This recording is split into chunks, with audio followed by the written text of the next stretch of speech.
Randall Hughes with GodGlorified.com, commenting on our reading for today from September the 28th, in which we read from Nehemiah chapters 1, 2, 3, and into 4, and also had a single verse. I guess it's from chapter 5, verse 14 that we read. And so we find a little more about Nehemiah. He's the king cupbearer. He had not been sad in the presence of his king prior to this occasion, after hearing from Hanani, one of his friends that was from Jerusalem, that the city remained as it was after Babylon destroyed it, with burned gates and broken down walls, and he was moved. And in the presence of the king and the queen, the king responded and said, and it was like when he told him what had happened, what he found out, the king was like, so how do you want to take care of this? What do you want to do? You go do it.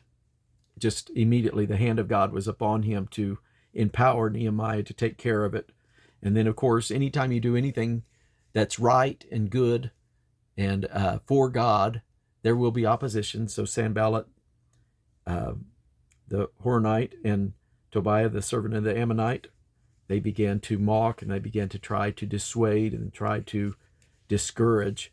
But apparently the beginning of the building of the wall would have occurred, according to Reese, on August the 4th of 444 BC.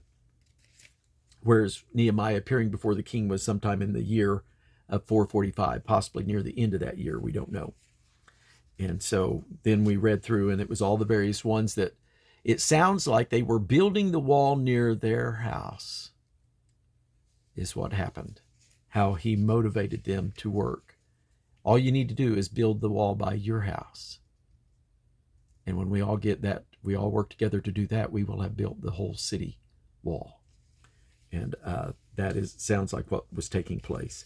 And so then Sanballat began to ridicule, make fun of them, said if a fox ran up against it, it would fall down.